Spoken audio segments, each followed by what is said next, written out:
We'd like to welcome you to another edition of Rock Talk, brought to you by GraniteRock.com, New Hampshire's conservative website. We are your feared, extremist, right-wing, hard-charging, gun-toting, opinionated, outspoken, rabble-rousing, letter-writing, radio microphone-stomping conservatives and rational libertarians. So get ready for 2 hours of news and opinion you could only get from GraniteRock.com. Rock Talk. Welcome back to our 7.1 million listeners. Hey, go ahead, prove it. Prove it. Prove us wrong. Yep, we have access to more than that. So we certainly have the right to claim that we have 7.1 million listeners. So hello, 7.1 million listeners. Welcome to Grok Talk. As I mess around with mics, because that's what I do. We'd like to tell you real quick who's going to be on the show today, because our first guest is on in just a few minutes. Marilinda Garcia is going to be joining us by phone at about 10 after. To talk about millennial voters and issues in her race to challenge Ann Custer for the NHCD2 seat. You mean the person who's absent for every single day of the town halls that she doesn't advertise for? That's her, yeah. Yeah, she's the one. And then Jack Biltis, who's a president and CEO of a employment services company, TAG Employment Services in Arizona. He recently, last fall, he had an article in Forbes magazine. We're going to have him on to talk about the effect of Obamacare on businesses in general, and small businesses, and what their concerns are, and ways to deal with having to handle Obamacare as a business owner. So we'll talk to him. And then Mike Rogers is down in Connecticut at the CCDL gun rights rally that they're having down there. He's going to give us a live report around 10 o'clock. Yes, and there's also a supportive rally over at the Concord, the State House here in Concord, 12 noon, where there'll be several different speakers in support of that rally. And because basically the Democrat and Republican legislators decided that they were going to pretty much take away guns of any use from their citizens, and I think we're starting to see the tipping point where the consent of the governed is no longer being extended to government. I wouldn't disagree. Yeah, when only about 50,000, I think it's about 50,000 owners have registered their guns and their magazines. Have we really gotten to that point where you have to register a magazine, a normal capacity magazine? But they're saying up to 350,000 plus have decided not to, and now the legislators are all up in arms. Why aren't they obeying us? Well, that's because you work for them, not the other way around. We see the governors trying to become the rulers. That's true. And then in the fourth segment, we'll do things backwards this week. We will talk about the news of the week and the 2 weeks. We've got some information on a couple things. North Carolina's registration cross-check. We're actually going to have somebody from North Carolina on the show in a couple weeks to talk about that. I couldn't get her in any sooner. We'll review the Scott Brown poison poll. If you haven't taken the poll, go to GraniteRock.com and search poison poll or Scott Brown, and you'll be able to find it. You can take a look. We'll discuss it in detail later. We recently had another shooting in Fort Hood, thanks to Democrat gun-free zones. We'll maybe talk about that. We've got the honest wages concept. Of course, there's Leland Yee, the state senator in California, who... Honest wages? You didn't hear about that whole Obama honest wages thing, the stink burger remarks?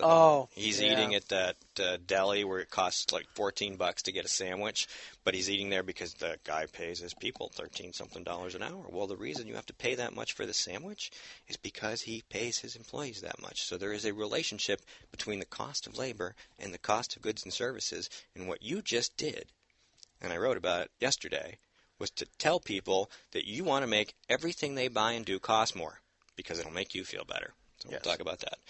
The Supreme Court had a ruling this week on aggregate contribution limits, which basically increases free speech. Yay.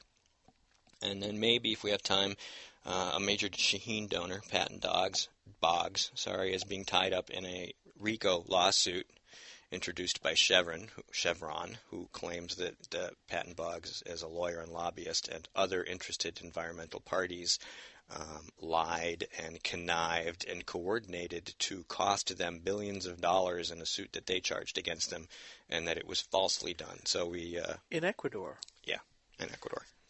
They actually, Chevron, a little bit of trivia, Chevron actually asked if I would go down there and blog about it, but I couldn't get the time off. This was several years ago, but they called me up and said, we will pay for you, pay your transportation and all that other stuff. Go down and just write about what you see and all that stuff. And years later, I keep going, dang, I should have gone. I should have. You would have been a shill for Chevron. That's right. And I don't know whether you can see this. We'll post this later on, but Steve already did. Mike already did. We are still working on our Republican repair kit, which we found the spine. We found the ball bearings, the shiny balls, and we're looking for bigger ones because they'll just fit. That doesn't sound very good. We're looking for bigger balls. Brass ones. Well, the original ones were chrome, but we can do any kind of Yep. spherical metal things we want. From here, I go to Lowe's and Home Depot to see what they've got, then to Staples to see if we can package it up, and hopefully do this all at a price that you'll think is, hey, that's good for a fun thing to send to my Republican legislator. Yeah, and we're just gonna charge a little bit more to give us a little bit to help pay for equipment and server costs, and none of that will be profit for us. It's just to keep things up and running. So it's kind of a little fundraisery thing that's fun. Yeah, and it plays on past work that we've done here at Granite Rock. Yeah, especially since I had to pay the server hosting bill this morning before we got turned off because I forgot to pay it yesterday. Oh, there's a lot of people who are like, oh boy, oh, they paid it. Yeah. So anywho, things here in New Hampshire politically are moving around. It'll be interesting to see what happens. Scott Brown did announce that he's going to run. We did announce that we're going to try to stop him. So there are other candidates who are far superior. Actually, all the other candidates are far superior. So. Yeah, I think so. And it's more of a case of we're just analyzing his own words. It's not that we come predisposed to dislike him. Mm-mm. He's a very nice guy. He seems like a great guy. I think. I met him. He's gracious. He is a good speaker. As far as being able to have the gift of gab, he's quite glib. You got to say in politics because it matters. He's a nice-looking guy as well. You can't discount that. He has a very pleasant attitude. But as Mike and I pointed out, when you analyze the actual words, there's not a lot there. I was disappointed in that. I didn't hear very much, and I'm taking it on the chin from a lot of different places. But then again, we're very clear about where we stand on these kinds of things. I was going to say, here's the thing. All you're going to do is talk about what he says he stands for, how he says he'll vote. And that's an attack. We're attacking him for pointing out that he votes with Democrats a lot, that he has a lot of the same policy agenda ideas and the same priorities as Democrats. In a Republican primary, that's an attack. It's not an attack. It's the truth. If you can't stand on your own, and he does. Oh, I have 50%, blah, blah, blah, blah. He's very proud of it. Oh, really? Well, then how come when I tell people that, it's an attack? It's not. Well, the Hill did the analysis, which I put up, and I'm going to continue to put up, that, first year he voted 22% of the time with the Democrats. Second time, he voted 46% of the time with Democrats. And then his last year in the Senate, he voted 62% of the time with the Democrats. And overall average for the last 2 years, he voted 53% of the times with Democrats. I'm sorry, but you've been reading Granite Rock long enough to know what we call Republicans who vote with Democrats most of the time. If you go to our Facebook page, GraniteRock.com Facebook page, I'm going to have to do this after. We have to take a quick 60-second break. We got to call Marilinda, and we'll come back to this topic after that. This is the Coalition of New Hampshire Taxpayers. We're located at 8 North Main in Concord, New Hampshire. This is a repository for all things conservative and municipal. So if you have a problem in your town, your school, your budget committee, the right to know law, and now, at the top of our list is voter fraud. You have a tip for us, some information for us, you want to join or help us out, cnht.org.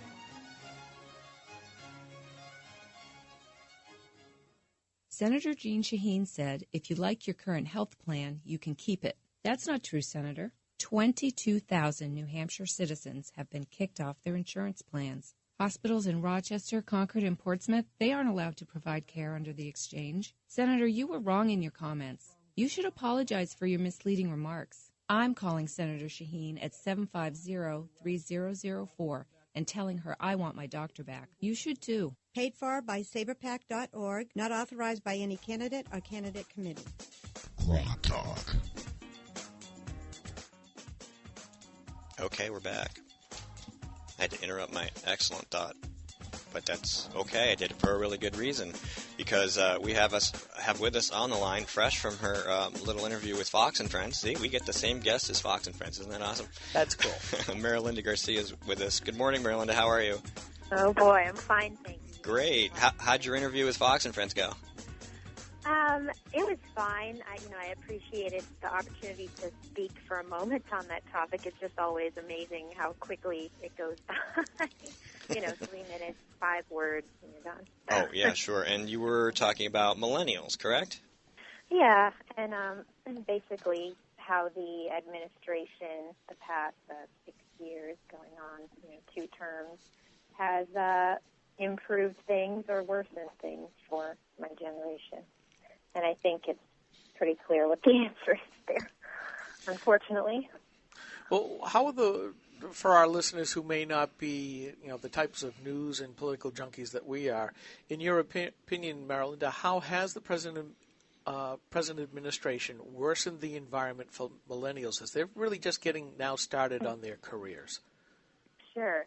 So the impetus of this particular interview was the Generation Opportunity Project, which is a nonpartisan organization that basically pointed out in a new study that millennials, which are people born between 1980 and the year 2000, that were at about a 15% unemployment rate as a group. And of course, that includes those who are unemployed and those who have dropped out of the labor force and those who have stopped looking for work. So just not a good number. And of course, the percentage is higher when you further break into subgroups from there, with minorities, amongst women. And then in particular, just shifting gears for a second, among women, it's shocking. I mean, under the Obama administration, women have seen their earnings relative to male earnings decline from 77% to 76%. We've seen median income fall by about $800 since he became president. And then even amongst women with bachelor's degree, they've seen their incomes decline by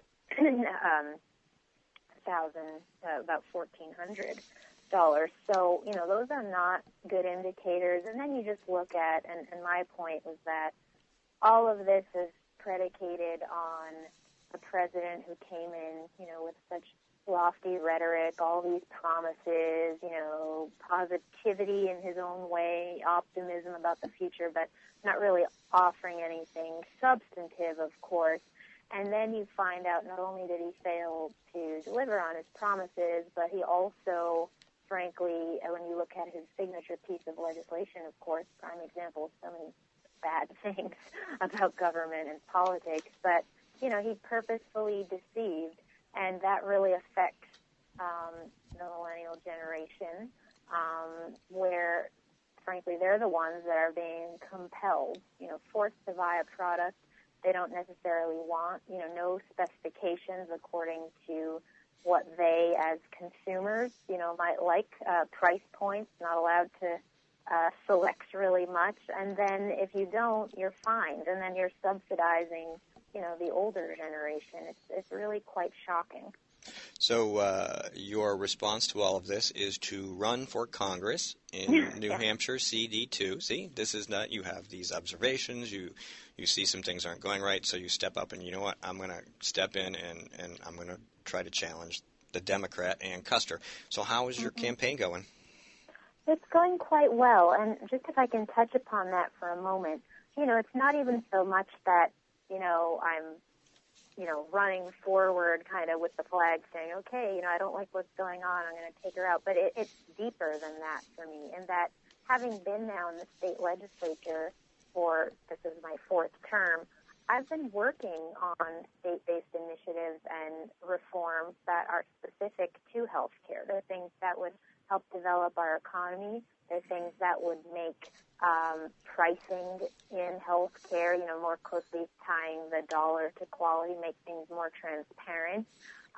Regulatory reform, issues, all things to make this more consumer-oriented and more responsive to people's needs while not sacrificing quality and allowing, innovation and excellence to still be drivers. And so my frustration is that in this state, I've been working on that with so many colleagues, so many constituents, getting all the necessary input and doing our homework, doing our work, and knowing, and this is the most important part, knowing our healthcare ecosystem, understanding what our specific problems are and how to address those.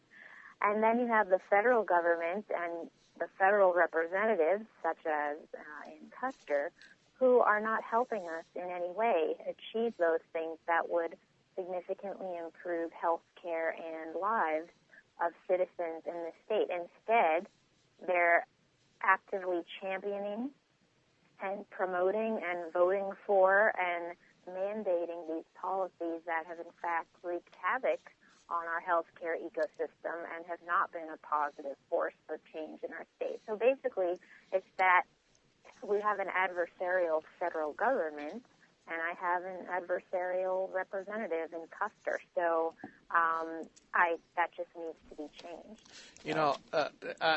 Both Steve and I smiled at each other when you said an adversarial government, and I really do believe that what you said is absolutely true.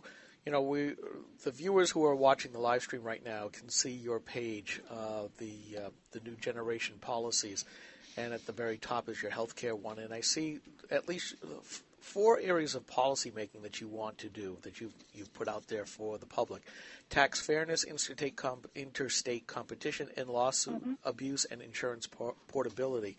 And certainly those will go a long ways, and they are absolutely counter to what the Obamacare administration has done with Obamacare at this point. Are there other points so that people can say, I own the idea of what I need for health care versus being told I have to buy a platinum or a gold or a silver or a bronze, and now we may be hearing about a copper, which is basically catastrophic, which kind of basically says, well, we screwed up on the price points. And I think it's your generation, because I'm just an old fuddy-duddy here.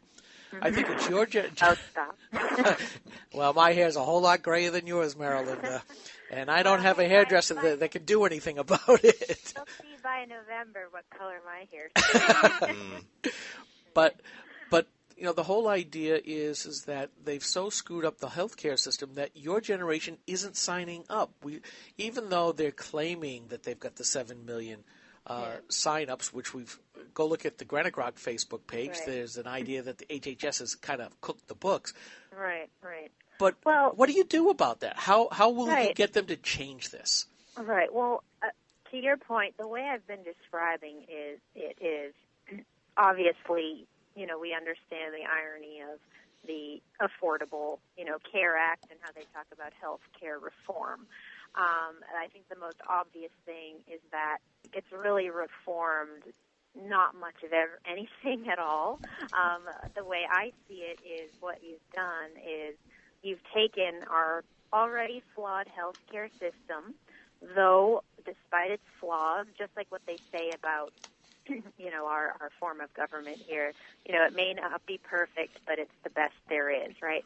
So, look, we're still the country where when Adele, the famous singer, needed her vocal cords worked on, where did she come? She came to the United States. She came to MGH. When, the Sultan of whatever place, has a cancer care he needs, where does he come? He comes to the United States. The point is, we have the best there is to offer in the world. That being said, of course, we have many flaws in the system as a whole that need to be worked on. So I always say, why not address each of the individual, problems as they come? And that's, again, what we try to do on the state level. The issue here is that all of what the president, who, again, forced this through, without a single Republican vote, sold it with these ridiculous statements that, by Nancy Pelosi saying, well, we'll read it, after we pass it, that kind of thing. And then just the bald-faced lies, keep your doctor, keep your health insurance. But again, what they're touting as a success, that, we have, 6 to 7 million, approximately signed up. Well, we also kicked, 6 to 7 million people off their insurance. So how is that a success at all? When you've taken health care away from someone and now compelled them to sign up, and then you call that a success? I mean, that's ridiculous. So, but otherwise, when it comes to, again, younger generations, we're very consumer-oriented. We have any type of thing we want to select or, purchase, buy, use. We have many options, and we're able to peruse those and then make our decision about what we're going to go with based on the criteria, that's unique to us as individuals. So, I know what price I'm looking for or what I can afford at the time. I know what type of product in terms of quality I want. You either make, of course, long-term investment or go for the short-term. Whatever it is you want to do, you can do that. So now with health care, we've basically said, here's a flawed system, and Obamacare takes that system, codifies its flaws, and makes the whole thing more like the DMV, than, say, like Amazon.com, Priceline, all of these things that we're used to that allow, one to determine between, again, the quality and price of different products and allow you to select what you want. It also allows the free market to thrive. It allows innovation to thrive. And it just really is so much more in line with our country's ideals and what's made us so exceptional. So that's just kind of the big picture problem that I see, when, again, this isn't just, some little policy, in some small area that's obscure. This is 1/6 of our economy, and this is the entire healthcare system, in this country. So, I know, like I said, our state, we've been working on different things. Some of those which, I mentioned on those 4 points you brought up from my website, we've been working on, being able to, portability of your health care insurance, being able to purchase it across state lines, those types of things. And it's really unfortunate that, we're working on this, and then we have other states that are making other successful reforms, and now the federal government is going to treat us like we're all the same and actually decrease the quality of care and decrease the options and make things more costly for everyone and disincentivize doctors from becoming, great at what they do, basically turning them into government employees if we keep going this way, limiting care, again, raising premiums, separating people from their doctors, their hospitals.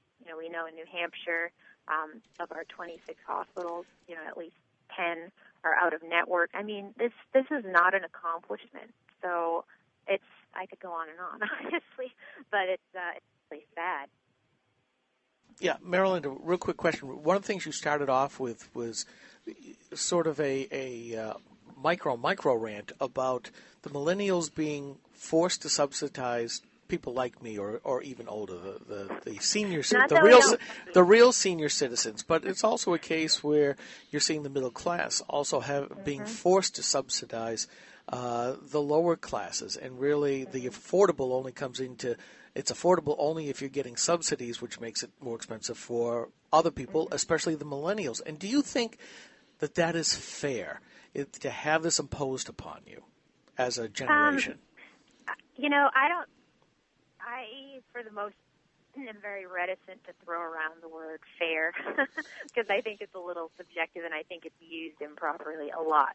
So it's less about is it fair, more about is it right. I mean, look, this is a country where you don't force people to buy things, especially things they don't want, especially when it's a way for you to, achieve your agenda, your political ideology, which, as we know, is, of course, moving towards this, universal single-payer system. And, that is why the president has to do it this way, because nobody would willingly go along with this. So, again, it's just wrong. But, this is, again, an administration that doesn't seem to have a regard for, the limits imposed on them by, the Constitution, the fact that there are 3 separate but equal, branches of government. I mean, this is a president who has in public addresses excoriated, the Supreme Court. He's bashed, Congress and specific members of it. He's constantly, saying very divisive and frankly very kind of childish, things about members of the political party he doesn't agree with. And I think it's really unfortunate because it's really, I think, then encouraged the media in so many ways to become even more vitriolic and negative and nasty and snarky, and all of these things that do nothing to really further good and proper discussion and allow solutions and ideas, to rise to the top. It's certainly, everyone likes to celebrate the idea of bipartisanship and all of this, but when it's coming from the top down, you have a president who refuses to negotiate, who refuses to even talk, to members of the other party that are, there in Washington with him. It's really sad. Okay, Marilinda, we're just about to the end of the segment. Can you give us some contact information, websites where people can reach you and donate? Oh, yeah, absolutely. So my website is pretty simple. It's my name. It's marilindagarcia.com. And my first name is spelled Marilinda. It's all one word. And then Garcia, Garcia. So marilindagarcia.com. Okay, great. Are you going to be speaking anywhere soon? I'm going to Manchester to speak to a Young Republican event at 1 o'clock today. Oh, excellent. And your calendar's getting pretty full. I know I had to find a way to squeeze you in today. Well, I'm glad you did it. It worked quite well. Well, thank you so much for taking some time to talk to us. Good luck, and we'll be reaching out again to talk to you soon. Thanks again for being on the show. Great. Okay, bye-bye. You all have a great weekend. You too, thank you. Bye-bye. All right, that was Marilinda Garcia. She is a candidate in a primary for challenging. I screwed that all up. Let me start over. Marilinda Garcia is running for Congress as a Republican in New Hampshire Congressional District 2. Hopes to challenge Ann Custer, who's a Democrat. And that's all I got to say. Next up, Jack Biltis from Arizona, who got up really early in the morning to talk to us. And we'll be back with him to talk about what Obamacare is doing to small business owners and maybe a few other things. We'll be right back.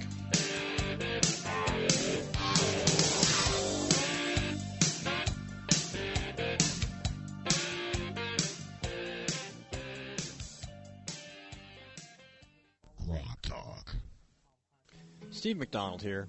You ever notice how Democrats like to create problems so they can then claim to solve them? Take Medicaid expansion, for example.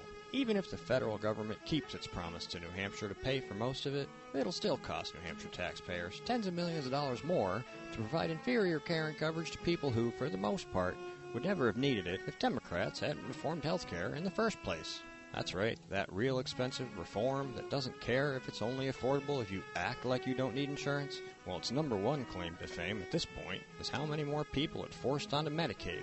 And that's only because Obamacare kicks tens of millions of people off the plan they liked and were told they could keep but couldn't. So Medicaid expansion was always part of Obamacare for a reason. Democrats knew all along that the Affordable Care Act was unaffordable and they'd need to make Medicaid bigger and more expensive. So when people got their plan kicked to the health care curb, they could still sign up for something, even if it was something as crappy as Medicaid.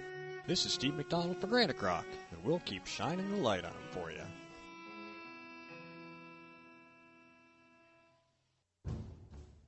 Hi, this is Rich Gerard, host of Gerard at Large in the Morning, the Manchester area's only locally owned, locally operated, focused, and interested, riveting radio show, heard live every Monday through Friday from 6 to 9 on 90.7 FM WLMW, New Hampshire Family Radio, and available 24/7 live or archived at GerardAtLarge.com.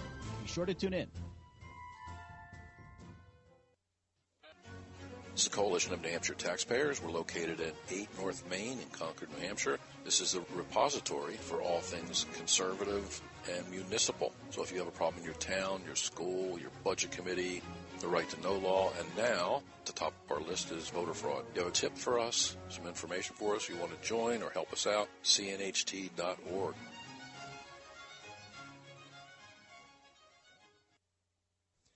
Hi, this is Earl Hall from The Earl Hall Show, and you're listening to Grok Talk.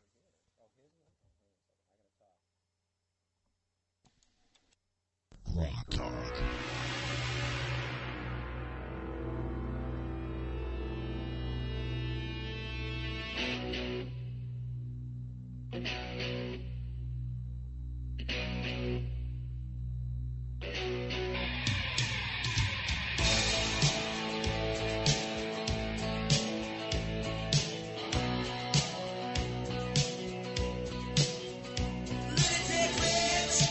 All right, we're back.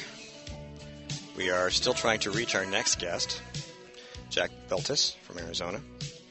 Before we get to that, though, I'd like to remind you to... Actually, I wanted one quick follow-up on our discussion with Marilinda Garcia. I had asked her a question about the subsidy. This is what U.S. Senator Tom Harkin, Democrat out of Indiana, Indiana said. No, it's because we have a misallocation of capital, a misallocation of wealth. I just feel very strongly that it's not just appropriations that's causing the problem, it's the lack of revenue that we should be taking in to meet our obligations as a country. Where he's talking about how come we can't fund everything, and it shows the progressive value of they really do look like the wealth of the nation is really theirs to spend versus those who actually earn that wealth. It is their decision to spend it on themselves or whatever they want. And that's a very a big problem that's starting now and now. It's the collectivism versus individualism. If I have it, why should my politicians have the ability to tell me how I'm going to spend it or take it away from me in larger and larger increments to give to somebody else? See, that's what happens when the guest speaks more than Skip. He has to let it out after. That's right. Go call Jack. I wanted to remind you that you can visit us at graniterock.com, and of course, by all means, please check out the sponsors of our space here, the Coalition of New Hampshire Taxpayers, and we'd like you to visit them and see what they do and give them a donation. We are on Facebook and on Twitter, and of course, graniterock.com. And we're going to be back. He's got Jack on the line. We're going to be with him in a second. He's a former Canadian, currently living in Arizona. And Jack's popular. I'm listening to Skip while I'm talking. Sorry. This is why we try to do the phone calling thing during the break. But we'll have Jack on in a second to talk about this. He has a couple of things that he suggested to help businesses. Oh, very good. Thank you. Can I turn your microphone back on too? Oh, no, I'm going to wait till you put your headset on. Okay, welcome back. We are now firing on all cylinders because we have got our Jack Biltis is the president of Tag Employer Services. He assists in business in complying with Obamacare, which is why we brought him on. He had a Forbes article last October that had some suggestions, and we would like to welcome Jack to the program. Good morning. Good morning. It's early in Arizona. Yeah, it's 6:30. I apologize if I'm a little scratch sounding. Oh, that's okay. I was surprised that you said you'd come on this early. I'm like, geez, usually we shoot for 10:30 when we talk to guests out towards the West Coast. But anyway, good morning. Welcome to the show. As somebody who deals with small businesses a lot, that's your bread and butter. You get to listen to what they have to say about what's going on in the regulatory state. Things have gotten kind of oppressive in the last couple of years, Obamacare being probably the biggest of those, and we'll certainly focus on that the most. But as somebody in your position, what are business owners telling you about the current regulatory state in America? You know, they're in sheer panic at this point. We have clients that are looking at firing people, getting down to 50 employees, moving all their employees to 29 hours. We have clients that are just up and selling their business at this point. They just say they can't do it anymore. And I know I've heard, I don't know anybody who's tried to start a business, but I understand that it's cost prohibitive at this point. A lot of people won't even bother. Yeah, I mean, there's so many regulations. Whether it's Obamacare or other things, I had a client that was had 14 employees, went through a lengthy Department of Labor audit, and at the end found out that they weren't subject to it because they didn't have 15 employees. and they said, you know what, they'll never grow. They will consciously never go past 14 employees. So it's prohibitive to start a business or even get a business off the ground. Now, as somebody who relies on other businesses to really run your business, and I checked out your websites. You guys seem to do quite a bit out there. You're pretty diversified, but a lot of Democrats don't understand the impact that has on the economy when people aren't willing to hire and grow. It's from what we've seen, a lot of the numbers that they're reporting as far as unemployment have been tricks or where the government itself has added jobs, because companies around here just aren't growing like they used to in the early part of 10 years ago. Now, you're originally from Canada? Yes. Yes. Okay. So I'm going to read with time off with good behavior. Time off with good behavior. So you're a reformed Canadian. In the opening of your article in Forbes, you say, as a former Canadian, I've witnessed the evils of government-controlled health care. I saw the Canadian bureaucrats deny my father-in-law a drug needed to prevent him from bleeding to death after surgery. While they acknowledged he would die overnight without the drug, the government office that approved these expenses wouldn't open until 9 a.m. the next day. We begged the hospital to charge us directly, but they said it was illegal because it wouldn't be fair to people that couldn't afford to buy it. That's quite an indictment. and you see Obamacare is taking us there. Is that? Unfortunately, we've seen this movie play out before. It's, when the government gets involved in these basic decisions, they can't help but make it unfair for everybody. And more than that, more than just the horror stories that we've dealt with and other people have, it actually makes it worse off and more unfair for the people that they're supposedly trying to help. At the end of that story, we ended up getting that medication, but the way we ended up doing it was we knew someone who knew someone. We were willing to pay the black market prices, and we learned that if you're willing to break the law, if you know the right people, and if you have the right amount of money, you have the luxury under a government-run system to save your loved one's life. But the average person just can't do those things. So it really is unfair, even as they call it unfair. It's sort of real Orwellian speech, as it were. A little bit of a different question for you, more philosophical, but as somebody who really tries to promote free market, and I used to have a small business, my wife and I think you're right when you said that people aren't willing to start new businesses. I look at the environment now, even here in the live free or die state of New Hampshire, and the regulatory onslaught that we see, and it's going to hit even harder this next year. I would never try to open up another business. But do you see the government trying to basically absorb private companies and make them nothing more than just auxiliary entities of the government? Because you see government saying, you have to do this, you have to do this, you have to do this, you have to do this. And a lot of that stuff not even having to do with their business. So it's like they're becoming social welfare organizations in a lot of ways. You're right about that. And the only way I can describe it is it looks like the government sees everything as one set pie, and whether the businesses and functions are provided by private industry or by the government, they just see the pie just changing colors but staying the same size. And they don't realize that the government can't exist without the pie, without private industries growing, creating value, and paying taxes. But the most telling example of that, I was at a seminar where they were talking about Obamacare, and it was the head of the IRS who was rolling this out talking. And when she introduced the concept of Obamacare, she said, well, the reason we're making these changes is because we think it's a fair time for private companies to do their fair share to take care of the people that they employ, which was an outrageous statement for her to make, but it also shows the mindset that they just think that whatever the government decides needs to be done, private industry only exists to serve the purpose of the government. It has no use as far as they're concerned besides what the government agenda is. I have to ask, was there an audible gasp in the audience when she said that? We're all taken back already because she was just talking about Obamacare to begin with, but it was an incredible thing. It does speak to the whole idea that the left, and let's not mince words here, they are the new left, which is pretty much far left. They hate private firms. They hate the private sector. They hate capitalism.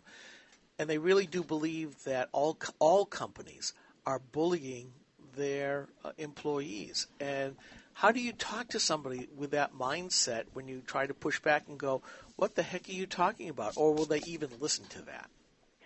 I've a long time ago given up trying to convince that side. I think there's people of good mind and good intention on the left, kind of the rank and file, a lot of the voters, that just fall for the propaganda of it, because it's easier to talk like a liberal. It sounds nicer to say you want everyone to have insurance, you care about the environment, you care about kids. It sounds more compassionate. But the people on the hard left that are actually pulling the strings, they know what they're doing, and there's no trying to convince them. And the only solution is to beat them and beat them at their own game and overcome them with their own rules. Okay, Jack, we're going to take a 60-second break, and when we come back, I want to talk about your 3 suggestions for ways to get around the most onerous rules of Obamacare. Hang on there. We'll be right back in 60 seconds. Steve McDonald here. You ever notice how Democrats like to create problems so they can then claim to solve them? Take Medicaid expansion, for example.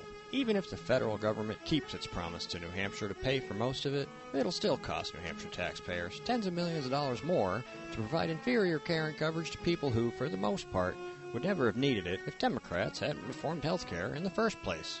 That's right, that real expensive reform that doesn't care if it's only affordable if you act like you don't need insurance. Well, its number one claim to fame at this point is how many more people it forced onto Medicaid. And that's only because Obamacare kicks tens of millions of people off the plan they liked and were told they could keep but couldn't. So Medicaid expansion was always part of Obamacare for a reason. Democrats knew all along that the Affordable Care Act was unaffordable and they'd need to make Medicaid bigger and more expensive. So when people got their plan kicked to the health care curb, they could still sign up for something, even if it was something as crappy as Medicaid. This is Steve McDonald for Granite Rock, and we'll keep shining the light on them for you.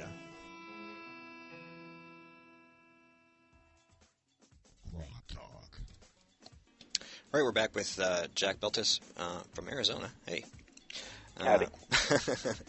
I always, did you ever see Starman, the movie Starman? Oh, yeah. I always think when he said Arizona, maybe, I don't know, every time I see, or I have friends who live in Arizona, it just pops into my head every single time. I can't help it. Great to have you here from Tag Employment Services. You can check them out online, look it up. They do a lot of great things. And Jack's been, if you Google Jack, you'll find some other interesting political activities he's been involved in. Very active guy. But I want to talk about your 3 ways to get around the most onerous rules of Obamacare. You've got 3 good suggestions. I read them, and I thought, this is great stuff. Well, I appreciate it. The good news about Obamacare was it was written by a bunch of bureaucrats that thought they were smarter than the private industry, but turns out they're not. They left a lot of loopholes in the whole thing. So let me start with the first one. A lot of people have heard the term self-insurance or partially self-funded plans, which basically just means that a plan, it's an employer plan, your normal Blue Cross plan that you have now, with a small difference that the employer also has a little bit of a deductible on top of the employee. They get a lower premium for it. But most importantly, because of a small tweak in how the plan works, it's got this designation as a self-insured plan. Why is that important? Well, by having that designation, the employer gets out of about 80% of the scary stuff related to Obamacare. And we have a chart on our website we put up, getoutofobamacare.com, that... Sorry, that's awesome. I am going to put that up on the live stream right now. Getoutofobamacare.com. I'm sorry, go ahead. Yeah. So we put a lot of good information there, and we have a chart that goes through all the different scary stuff of Obamacare and how just having that small change in your plan exempts you from a lot of pieces of it. Another thing is there's a lot of situations where either a company in the old days had an insurance plan that they liked, that their employees liked, that was a decent price, that everybody was happy with until the government came in and said, no, we don't like it, it's not good enough for us. Or you might have had a situation where you're a restaurant and the idea of offering insurance is just not affordable for you and your employees. In those kind of situations, you can actually effectively get around the employer mandate and get around the individual mandate by offering what's called a compliance plan, where you have a plan, it exists on paper, it's there if someone wants it, but no one actually really takes it. So it effectively just sits in your drawer and gathers dust. But by offering a plan, you've complied with the employer mandate, even though nobody's actually taking it. You then add something called a deduction reimbursement plan. And by the way, I'm throwing a lot of terms out at there. You can go on our site. It goes through more information, and we're happy to answer any questions because, some of this stuff is a little technical in nature. And as long as you agree to reimburse employees at a magic number, if the deductions become more than, it happens to be 9.5% of their paycheck, a great thing happens. You now have a situation where if nobody takes that plan, you still are exempt from the employer mandate, or you're officially complying with the employer mandate, and even if no one takes the plan, so you just got out of a penalty of $2,000 or $3,000 an employee, and the way the math works, your employees are exempt from the individual mandate, so even if they don't take insurance, they don't have to pay the fine that everybody's hearing about. It's a great combination of ideas to get around all the scary spots. Jack, I hate to ask again, but what was that URL, getoutofobamacarerightnow.com? No, just getoutofobamacare.com. Okay. Well, that is, I think that we're going to need to share this a lot because, a lot of people, including my boss, because I work for a small company, small computer company, and, we've had our insurance is through like Paychecks or something. But, we used to look at insurance every single year before we got an employment service company to help us manage all this in a larger group. And every year without fail, as a small company, we had to look, before Obamacare, we had to look at rates and plans and options. We did HSAs for a while. We've had all kinds of different things going on. But I think that continues to be the case, and now, of course, it's just gotten worse. But it's such a big expense for a business that I think this is fantastic. I mean, I read this article, and I was like, this is cool. How come I hadn't heard about this? Yeah, and I put that URL up now, Jack, so everybody who's watching the live stream and later when we post it will see this. Well, great. And again, we're really just trying to spread the word. There's a lot of places that we don't even, we offer insurance for our clients in multiple states, and there's a lot of states where we don't do it, but we still want to spread the word because these are techniques companies can use to make sure that they're technically and compliant, but in a way that they're not effectively breaking the bank. Now, we're watching sort of the slow dissolution of Obamacare, generally by executive fiat, as Obama is saying, oh, this is not looking good politically, because everything that he does is politically oriented, even more so at that level than most people have. And the employer mandate has been put off till 2015. The question is do you think that as we get closer to the elections, you might see the Democrats rising up and say, well, we can do away with that? And the latest thing that happened this week was a bunch of Republicans, joined by, I think, 18 Democrats, passed in the House a bill that would say, well, no longer will a full work week be 30 hours as far as Obamacare is concerned. We're going to put it back to 40 hours. Do you think that's got a chance in getting passed? Well, from what I heard, the Senate's probably not going to take that up as a standalone bill. I think they're going to try to tie that into the minimum wage bill. But, anything's possible. I don't foresee any major legislative changes this year. The goal really is just to make it so tough on the administration to implement any of this stuff right now that they just keep delaying and delaying, allow the law to really not have any effect for the next couple of years, and then everyone just bide our time until 2016, and let's get someone competent in to repeal it for on permanent. Now, there are some states have looked at some of these waivers that Obama has passed, and they've said, and then of course insurance companies are like, we can't change the direction we've already gone in. How are people dealing with that? I mean, some states say we can't change what we've already set in place, and other states maybe haven't done it yet. Are you seeing any of that? Yeah, I mean, there's definitely a lot of states and a lot of people that are having their insurance coverage canceled regardless of the delays the administration is allowing for people. So there are going to be changes between now and 2016, and there's, especially on the individual market, there's going to be millions of people moving from one type of plan to another. I think we're still not past the point of no return, and until they wholesale switch over all the employer plans, I think we still have the ability to have a replacement system, and for this to not really get track hold. Now, you've had other political irons in the fire. Do you have anything else going on? Yeah, we are supporting a proposition in Arizona called Prop 122, written by the Goldwater Institute, that's basically going to give the state the ability to push back against federal overreach. It's going to really make a dent against Obamacare in Arizona, and once we win in November, we're going to be pushing this in other states as well, because we really think the only answer to all this whole thing is federalism and the states pushing back. I think we certainly agree with that. With the latest decision by the Supreme Court of opening up the ability for people to continue to donate, the $2,600 per candidate, but now they can do it for as many candidates as they want. And with the earlier Citizens United decision, do you see the small companies that you're helping deciding to get into the political arena and pushing back, or are they just saying, we don't dare put our heads up because that will get lopped off? There's a lot of people that are scared of a bullseye. The administration has done a great job in creating an area of intimidation for people.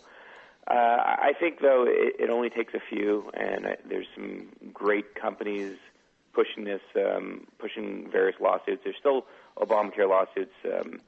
Goldwater Institute, for instance, has a great one about the death panels that's making its way to the Supreme Court.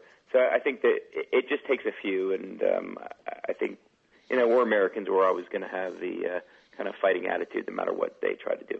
But most of the folks that you talk to are basically saying, we'll let other people do this, or we'll do it as individuals, but certainly not as companies. Is that correct?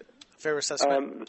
Yeah, that's true. But again, I think the big victory isn't in the courts, because if we ultimately rest all our hopes and dreams on the courts, then we're resting it on a monopolistic system, which is a division of the government.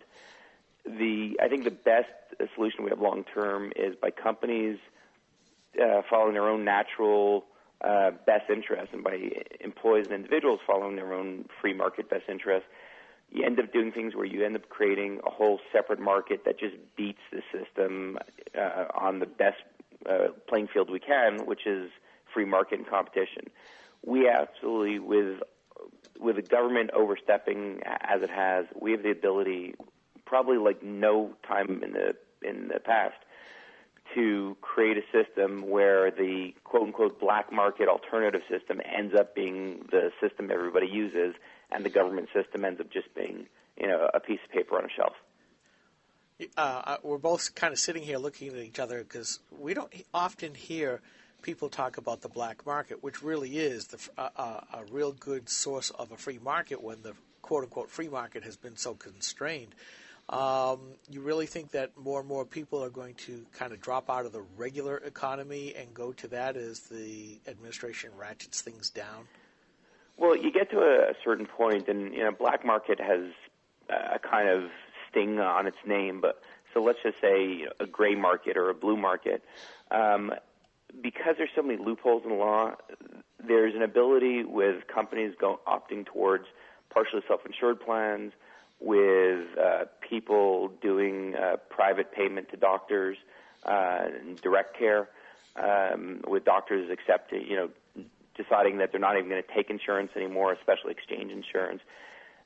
There's the ability for people to create a completely separate market that, and I don't want to say it's a black market because there's nothing illegal about it or tawdry about it, but there's the ability for us to get rid of a lot of these aspects of the healthcare system that were way too government regulated to begin with, and people just go with private direct care.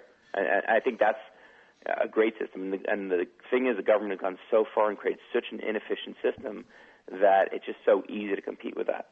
I was thinking a great investment would be healthcare facilities on Indian reservations. Casino. Well, the anesthesia would be pretty good. Casino, yeah. Casino, hospital. I think it's a great idea. Jack, we're running. We got about a minute left. Contact information, more websites, anything you want to share? Sure. Well, definitely, we encourage people just to get whatever information they can off the getoutofobamacare.com site. Also, if anybody wants more information about that or generally how to navigate all the regulatory and employment laws, we definitely encourage them to go to our website, tagpay.com, T as in Tom, A-G, P as in Paul, A-Y.com. And anything we can do to help, we're happy to get the word out. Very good. All right. Thank you very much, Jack, for being on the program. You guys have a great weekend. Appreciate you getting up so early. No problem. All right. We'll talk to you again hopefully sometime soon. Have a great weekend. Thanks. All right. That was Jack Biltis. He is the president of TAG Employment Services. Obviously, a lot of good information there for people. We encourage you to go to getoutofobamacare.com, all you business owners, and take a look at the information they've got out there for you. And that opening anecdote where there was a drug that the hospital could have had, couldn't because it wasn't fair to everybody else, that is absolutely stunning. Isn't it, though? I mean, and these are the stories that they're like, oh, those are lies. Or it's like, it's not true. But it is true. And the fact of the matter is that the people will lie to you about keeping your doctor or about, keeping your hospital or keeping your health care plan. They will lie to you about all kinds of things. You staring at something? Yeah, it's on. Hey, you just turned it off. What are you doing? What? Sorry. Why did you want me to turn that on? Wrong thing. Oh. Skip isn't right in his head today. No, I'm not. But you're doing pretty good, considering. Yeah, just one stomach attack today so far. All right, this is Grok Talk. I'm Steve McDonald here with Skip Murphy. We are live in Concord, New Hampshire, and podcasted everywhere else in the world. And we'll be right back with Mike Rogers to get a live update from the CCDL Connecticut Gun Rights Rally. And we'll be right back.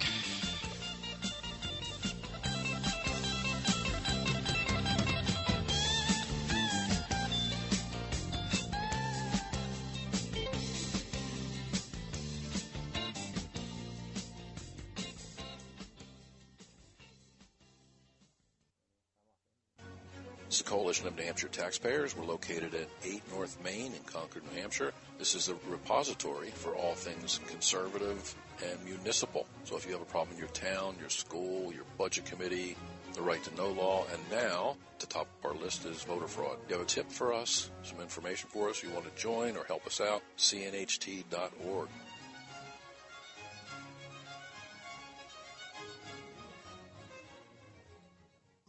The Center for Redress of Grievances, LLC, was established officially November of 2012 for the purpose of becoming a media outlet for those individuals who believe and have documentation that they've been unjustly treated by local, state, or federal government agencies. Our mission is to document their stories and to get them out to the public.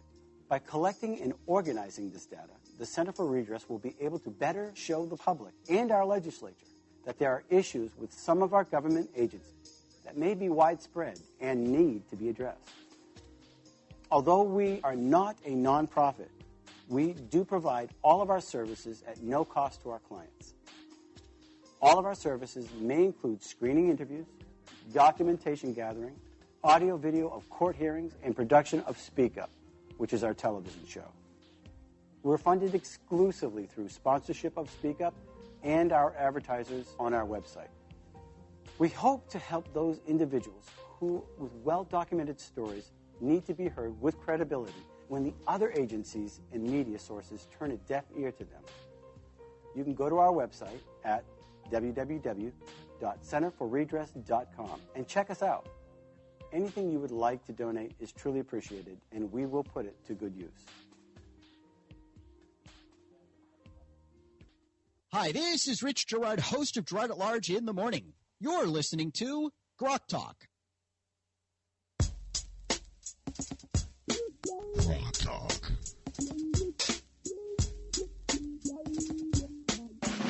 Skip's looking at me funny. Where did you get this one? TLC Waterfalls. This is a great song. I like a little different. Try to be a little different. You know, I don't want to be stuck in this rut, you know. But we are Grok Talk. My name's Steve McDonald. I am here with Skip Murphy, coming to you live and or pre-recorded from Concord, New Hampshire, where we put on our program every week, but last week because we were at a little event doing some stuff and trying to keep ourselves up to speed on all the things that are going on in the political world. Every now and then we need to take a week off so that we have some time. Anyway, we're going to be talking about a lot of different things in the last segment because that's going to be our first segment when we normally talk about a lot of local or national issues from our perspective. But we have a regional issue. Well, it's an issue important to every single one of us, but in a regional perspective because we have Grokster Mike Rogers, who is down in Connecticut at the CCDL event for gun rights in Connecticut. And he's on the phone with us. Mike, good morning. Good morning, Steve, and good morning, Skip, and good morning, listeners. So I'm just in the process of sending you a couple of pictures here so that you'll be able to post them up while we're talking.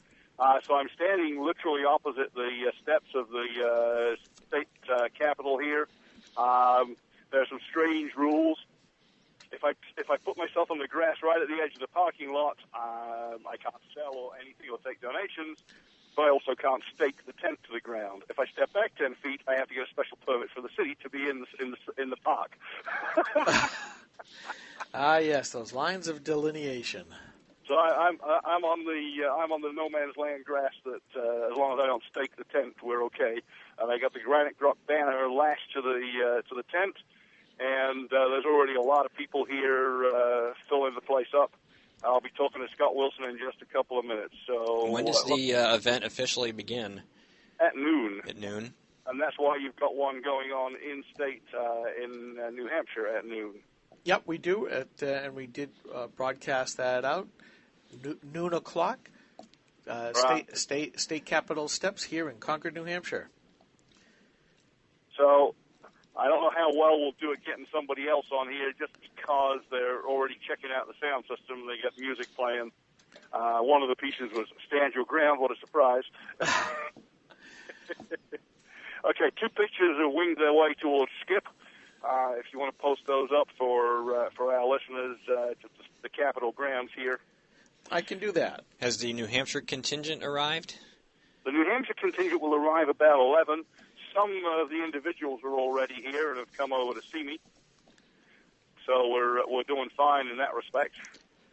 It's promising to be a fine day. The clouds are gradually parting and the temperatures are heading towards 55 degrees for the early afternoon. About how many people? They're expecting a lot, hundreds, possibly thousands. As you possibly know, the warm-up act for this, and I tried to get a blog post done, but it just ran out of time. The warm-up act for this literally was a barbecue in New York State about 10 days ago where they burned a bunch of New York State SAFE Act registration forms, followed by a rally at the State House in Albany that brought 3,000 people. Okay, Mike, I just got your picture up, by the way, and yes, you put the banner up in just the right spot. Yeah, the little pole from behind the banner is lashed gently to the leg of the tent, so it can't blow away. And who are the people next door to you? Who are the people? What, sorry? Yeah, there's a tent that would be to your right as we're looking at the picture. Let me see. Let me find out. I just want to see which group this is. Because it looks like they put up an American flag along with the Gadsden flag. They got a flag. They got some camo. They got one of our famous pictures of, is it Gene, what's his name? So you're a die-hard Obama supporter who protests Bush's war crimes. Please tell me how much you're enjoying Obama's wars in Iraq, Afghanistan, Pakistan, Yemen, Libya, and more countries than I can get out in one breath. Let me just ask. Excuse me. Yeah. Hank, is it? What's the organization you're representing here, sir?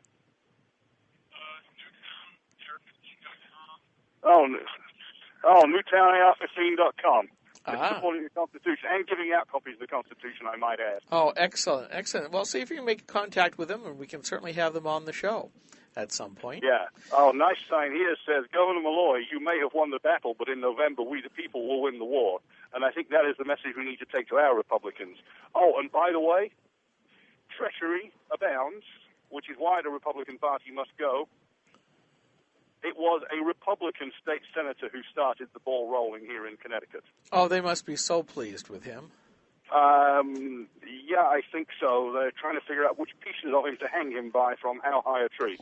Okay, let me get Scott on here while it's quiet. 1 second. I'm going to switch to speakerphone. And hang on. Pull down the call. And switch. Just as Mike is doing the technical stuff at his end. Let me turn the volume up from your end.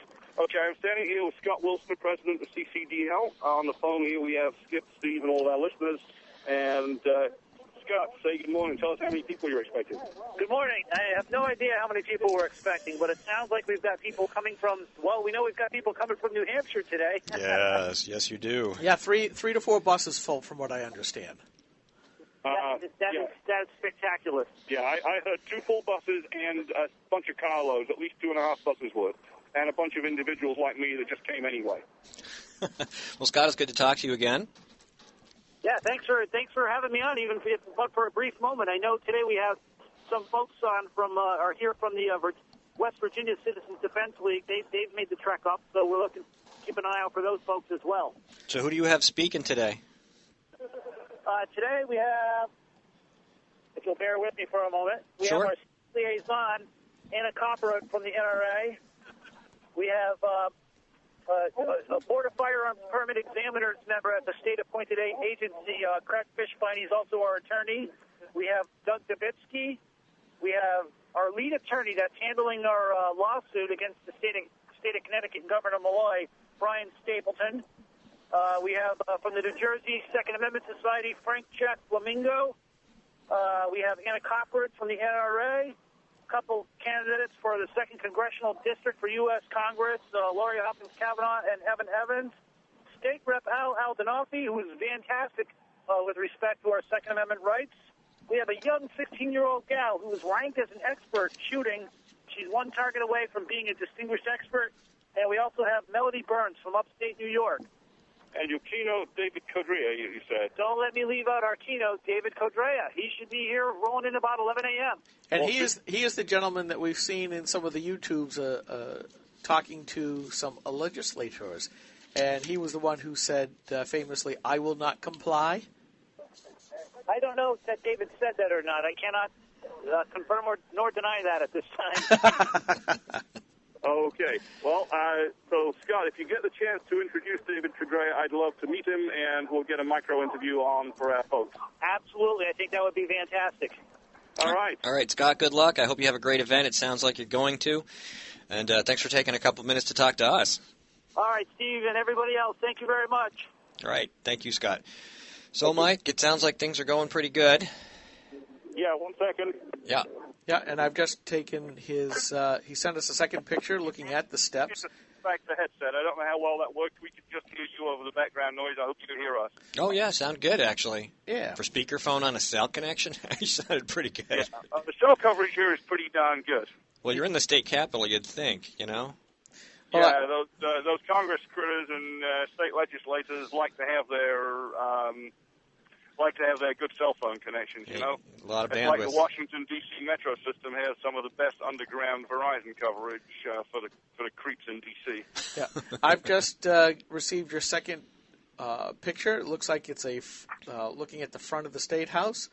That yes, we are. There's lots of flags. There's CCDL banner. There's a sound system tent. That's the little white top you can see. and plenty of police here, but the relationships are pretty good. As I say, I just got the polite warning, you can be here, but don't stake it, or you can be there, but you need a permit. Yep, that's government. Government by incremental inches. I'm using very tiny chrome stakes. If they grumble, I can just pull them out. Is it windy at all? But is it windy, Mike? Yeah. Mike? Is it windy? It's not yet. It may get as high as 20 miles an hour. Right now, the flags are barely rippling. I was going to say, because if you don't have your tent staked and it gets windy, things could get interesting. Yeah. Well, I got the tent up just high enough that I can duck under it. We'll get the camera trained on the State House in just a minute. In fact, I got the camera here anyway. Let me swing that around while things are filling up. Now, I take it they're going to be speaking on the steps of the Capitol, correct? Absolutely. They got a podium and a stage up there. They got, I'm right opposite that. They got a sound system that is plenty loud where I'm going to be, so I don't need to worry about the shot microphone. Okay, Mike, I've put up the picture of the Capitol up on the live stream right now. So if we're looking at that, where are you? Can you describe where you are located, just relatively to that shot? To the shot of the Capitol? Yes. I'm going to guess as much as maybe 100 feet from the front of the Capitol, about 30 or 40 feet from the first bunch of steps going up to, and about 50 feet from that little white sound system tent. Right or left? Let me see. I am slightly to stage right. I am directly opposite the right-hand side of the Capitol. You see where there's the two spires and then the central dome? Yes. So you're going to be in a good spot to take a lot of pictures and get a lot of good video there. Yeah, great. All right, so Mike's our man on the street out there. Since you're not in the studio with us this week, was there anything in particular that you would have wanted to have talked about if you were here? Just 1 second. We got two more executives from CCDL just got introduced to me. Good afternoon or good morning, ladies. I'll get micro interviews later and post those. That way I can get better sound. Okay, that'll work. Yes, there's plenty of people here. There's a few vendors out. Don't see Stephen Lee yet, but I see other similar outfits. I don't know whether he's coming down. There are plenty of Oath Keepers. Oh, I'm quite sure that that group would have been there. I would have been surprised if they weren't. Yeah, there were plenty of them in New York State as well last week. There's a van with those Oath Keepers boards plastered on the side. Now, I know that setting up can take some amount of time. Have you been able to just walk around and get the tenor of what people are thinking and why they're there? Just overhearing people. By and large, they're just here to defend their rights. I haven't spoken to that many yet, just because we're not fully set up, and I'm standing by the tent till we have all the gear and John Michael is back with the rest of it. Yeah, you don't need to know the story of the cab, just except to say it was kind of confusing, and I ended up with a couple of things left in the car at the hotel. So, oops. That's the way it goes. I know that. It's not a grok event if we don't leave something behind. That's kind of how it goes. There's always something missing. But it's looking like it's going to be very well attended. The number of people here setting up and coming in from all different locations is quite incredible.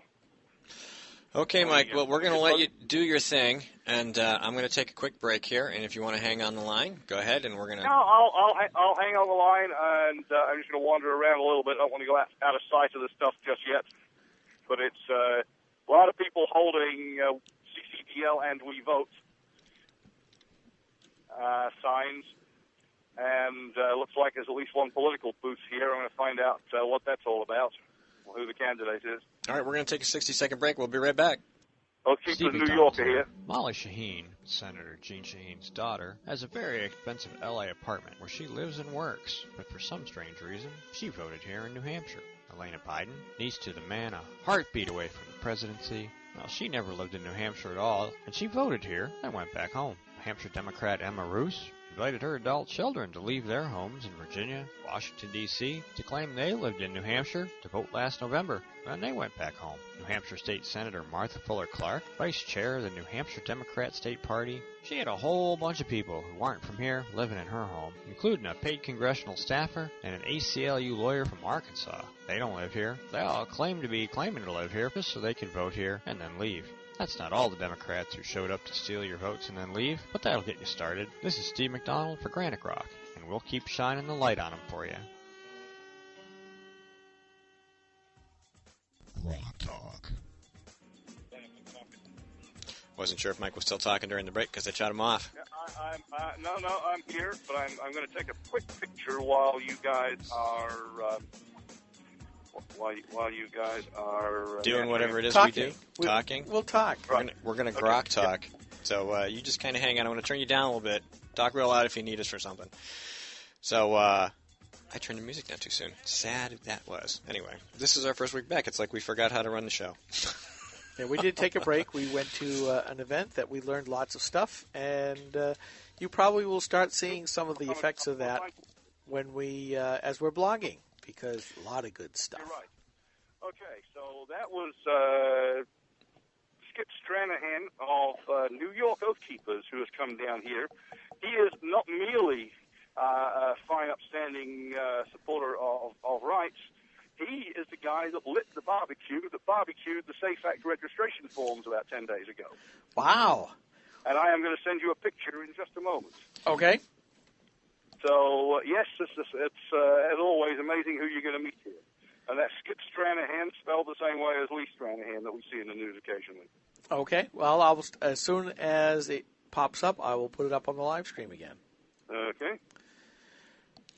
All right, so let me just put... All right, so I'm going to turn Mike down for a minute there so we can have a little chat and see what's going on locally. We got a good 45 minutes to talk about things, but there's a lot of things to talk about. Once again, happy to be speaking to our 7.1 million listeners. I'm glad you're out there paying attention to what we have to say. And we don't even need an agency to falsely start the applications for us. That's correct.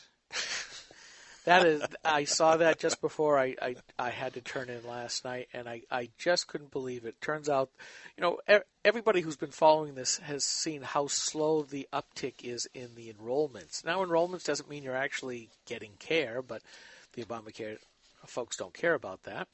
It turns out that HHS, Health and Human Services, was automatically starting up applications so they could include them in the count. And they got 2 million people injected into the system and then sent the letters out saying, oh, by the way, we've started this for some of your dependents that didn't qualify for your plan. So we're just putting them on there for you.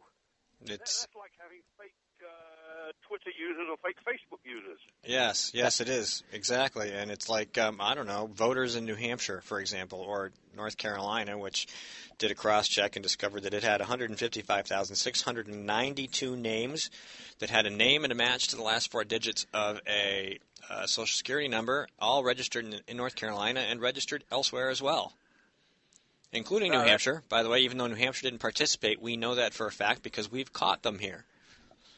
Yes, so, that is absolutely fabulous, and you're getting some real hits on your research and Ed Nail's research with that list out of North Carolina, correct? That is absolutely correct, and just so people know, we are going to have Susan Myrick from Civitas in North Carolina on the program probably on the 26th. We are booked up all the way through the 26th. We have a full slate of guests on the 12th and the 19th. I did try to get Susan in today at 10:30 because Ben Domenech can't be with us today. We had a scheduling conflict, and we needed to push him out to, I believe it's the next week, but I still have to confirm that with him. So we were going to try to pull Susan in this week, but she's not in her office. She's off on the road somewhere, and she said it'd be better if she was there. And I said, that's fine, and she said, let her know if there's an opening sooner. There's always a potential for that. Next week we're going to have a couple folks on, including Tony DeMott, who we spent last weekend with on Saturday. Andrew Hemingway is going to be on the program next week, as well as an author who I can't see. I see his name, but I can't see the details. And then the week after that, we're going to have Kimberly Morin on the show. who writes for Examiner.com. Senator Bob Smith will be with us, and then an author, Dr. Keith Quincy, who has a very interesting book about the financial state of the nation. And then, of course, the 26th, as I said, we'll have Susan Myrick on. And we're lining up other guests as well. We have political candidates that we have queued up to figure out schedule conflicts to get them in to talk. So we're really starting to fill up our calendar. Those of you who would be interested in being on the program, please by all means reach out to me at steve@granicrock.com or to skip@granicrock.com. Let us know if you have an interest so we can book you sooner rather than later, because it's getting to a point where it might be 2 or 3 weeks before we can get you on. Yeah. Yes, we are starting to turn that corner now where everybody seems to want to come on, which is nice for us. Well, it's kind of where we want it to be. And it's better for our listeners and our readers, too. It is, too, because they get to listen to people besides us, which is really the point. Because yeah, now I want to bring up one thing that the 7 million people and the HHS thing. There is an undercurrent now starting to appear that people are starting to no longer trust the numbers coming out of the federal government. And a lot of it has been since the Obama administration, because there was a kerfuffle just before the election back in 2012 that, all of a sudden the unemployment rate kind of went down and went down very quickly. People are looking at other numbers and going, this doesn't make sense, like with the regular unemployment stuff. And time after time, I'm seeing these little pieces popping up in the blogosphere saying, "Thank you so much. We don't know whether or not we can trust this or not." And we've gotten to the point in our society, excuse me, where if we can't trust those numbers that we're so tightly tied to, things start to get very chaotic. And I'm beginning to wonder if that's part of the process or this is just the political process. We'll make ourselves look good at the expense of anything else. That's all we're looking for. But they don't understand what the chaos is. Or is that chaos part of the grand plan? Well, I think the numbers have always been in question. I think it's just gotten worse because it's become easier to discover the deception. When you have 6 million people or so disappear from the workforce and unemployment improves, obviously it's because they're no longer looking for work or there are no longer jobs for them to have. BLS has been caught fudging numbers. Obviously, the Democrats in the Obama administration have been not forthwith with information. They have not been transparent. They've been saying things that are outright lies that they get caught at. The Benghazi problem is still an issue. There is really absolutely no reason to trust anything they say. And it's like everything else we were talking about earlier, the politicization of the culture.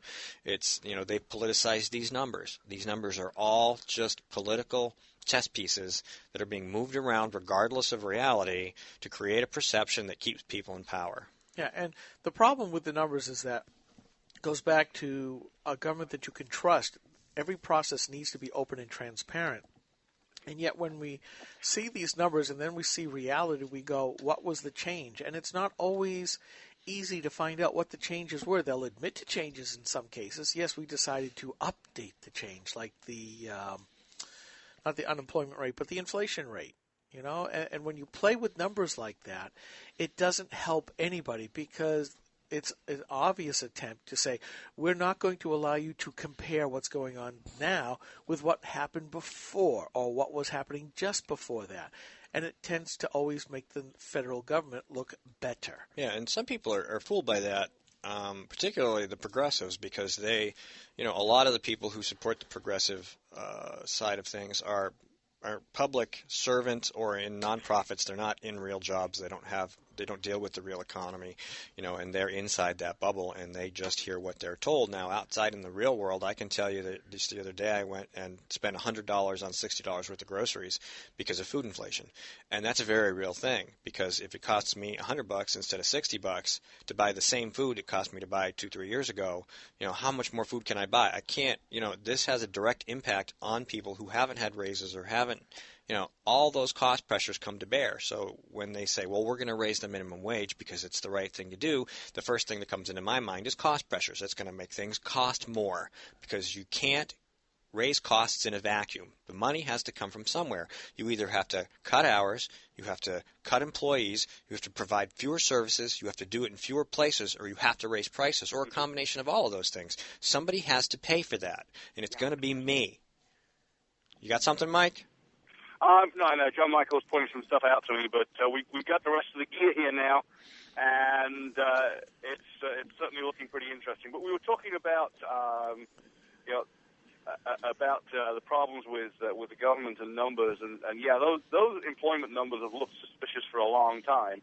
And of course, anybody who does the full analysis knows about the shrinking workforce size, and that's the real reason why the unemployment numbers are shrinking. But all the numbers are suspect. The inflation numbers are suspect because they exclude the stuff that people buy the most.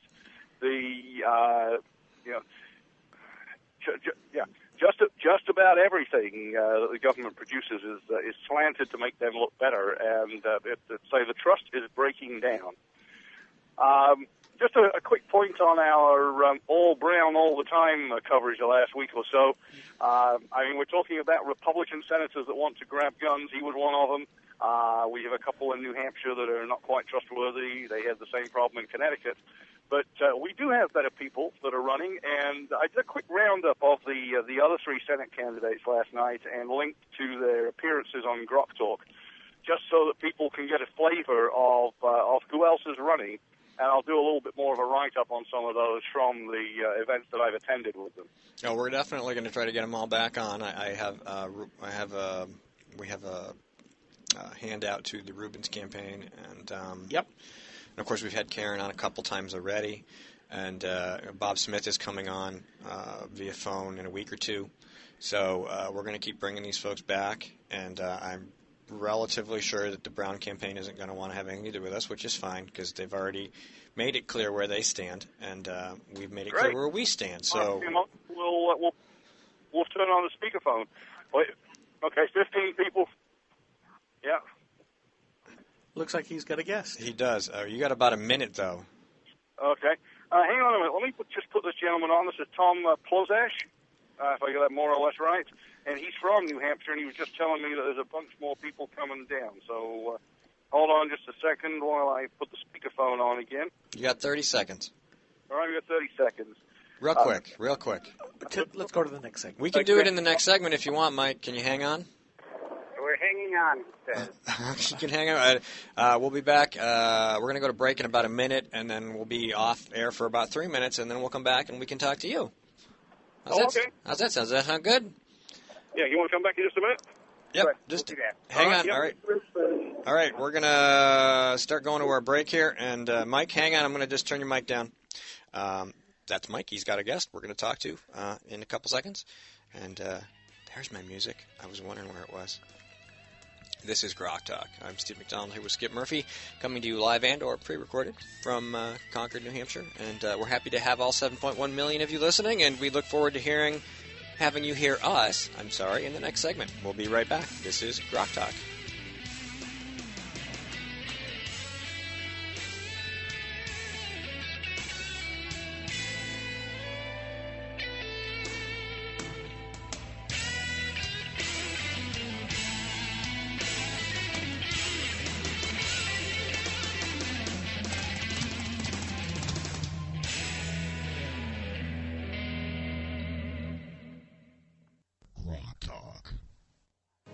Turned off or tuned out recently? Can't believe what you see or hear these days? We have the show for you. It's all about taking control through understanding what's happening. Dr. Julianne Cooper, founder and president of Liberty Harbor Academy, hosts Carpe Diem, New Hampshire's first culture and education show on WSMN Radio 1590. Longtime history professor, entrepreneur, and cultural commentator Dr. Cooper will discuss what's happening in and to American culture and education. From pop culture to higher education, Dr. Cooper will help you make sense of the world. So, seize the day.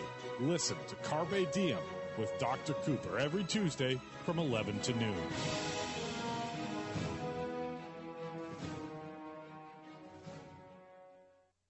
Steve McDonald here. Molly Shaheen, Senator Jean Shaheen's daughter, has a very expensive LA apartment where she lives and works, but for some strange reason, she voted here in New Hampshire.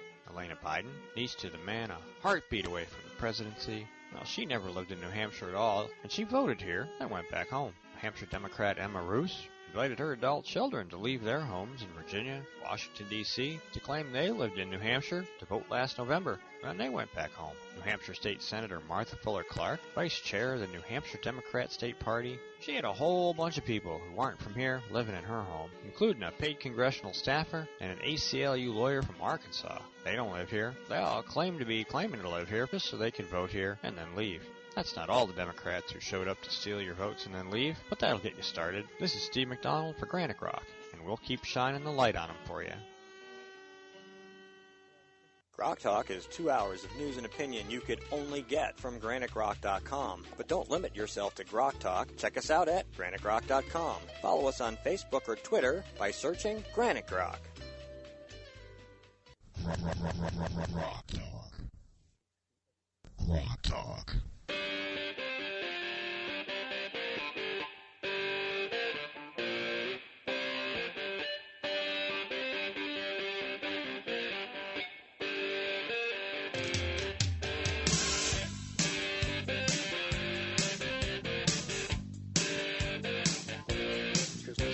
We're just having a conversation while we're having a conversation. Welcome back to Grok Talk. My name is Steve McDonald. I am here with Skip Murphy at CNHT Grassroots Central, 8 North Main Street, fully armed, the safest podcast in New Hampshire. Indeed. And we have the southern exposure of Grok Talk down in the state of Connecticut. And Mike, you still there? I'm still here, and Tom Plozash is coming back in a few minutes, and I'll try and do speakerphone if the sound system is down. They keep trying the sound system out, putting some music on. Test, so 1, 2, 3, test. Yeah. Before long, it won't be possible to have a conversation without a noise canceling headset, which is what I'm doing right now. Yeah, which is something that we found out years ago, that these events have loud music, and it was hard to do. Just the crowd noise. Yes. Just the crowd noise. We've been to plenty GOP dinners and stakeout, for example, in Nashua that we try to get to every single year. Just the crowd noise is enough to completely wipe out your entire broadcast. And that's why we do the headsets. Yep, absolutely. And we always need more of them, don't we? Yeah, we can do with some more. Absolutely. Yeah, don't forget to order more Grok bookmarks, Skip, because I can tell you that we're going to have plenty of those gone today by the time the day's over. Oh, good. I will write our design media person and have her set up a new batch. Yeah, and we need some snot brown bumper stickers and a couple other things we got going on. Yeah, we absolutely have to do that. Yep. Is that snot brown with or without an apostrophe? By the way, I don't know whether you're tuned into the live feed, the live stream, but I did bring in the package that you gave me on Thursday, and I will be heading to and it looks just fine. Thank you. I'm going to be going from here to Lowe's and Home Depot to see if I can get the appropriately sized spherical objects that will go along with that, and stopping at Staples to say, can you create some little plastic packaging thingies for us? Oh, cool. Have you done any prototyping yet, Skip? No, not yet. I was rather ill yesterday afternoon. Yeah, well, I'm glad you're feeling a little better today and you were able to make it. That's important. It's very important because I can't do all of this stuff by myself yet. No, it's definitely a two-man job there. Yeah, and we'd be happy to have it be a man-woman job as well. We're going to start training some more people. Well, if I wasn't here, we wouldn't have the live stream running, too. No, we wouldn't. I got the cameras. He does. He has all that stuff, and that's always a concern for the weeks when Skip can't make it. But anyway, while we're waiting for your guest, we wanted to talk about California State Senator Leland Yee, who was running for Secretary of State. I think it was Secretary of State. And an avid, rabid anti-gun Democrat in the anti-gun state of California, who was indicted, has officially been indicted for gun running. He got gods are smiling on conservatives because that Democrat cratered. Yeah, he did. I recently put up a post. I did a quick review of New Hampshire media, and of course I compared it to a couple other stories that might have had a similar interest, like, say, a state senator from another state like Texas, where we had Wendy Davis, and then, of course, another gun situation where we had the young man Trayvon Martin, who was shot and killed. In Florida, once again, a local event that had very little interest in New Hampshire, to see how much play they got in the media. And, of course, if you checked out the poster, you didn't. There's literally hundreds and hundreds of mentions of Trayvon, usually 6, 7, or 8 mentions of Wendy Davis, and then no mentions of Leland Yee. And we could give them some time to maybe catch up, but at this point, News 9, Union Leader, and particularly the National Telegraph and the Concord Monitor have no mentions of it. Jonah Goldberg mentioned Leland Yee in his syndicated column, but that's the only place you're going to find it. For them, it's not a local story, and it's not something they really want to cover, so why would they... Well, that's just it. You see, Wendy Davis isn't a local story either.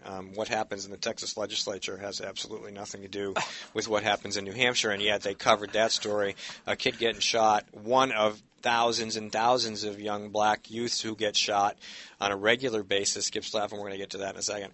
It's not a national story. It's not a local story. It just becomes one because it's of interest to the Democrat Party, and obviously that's the point.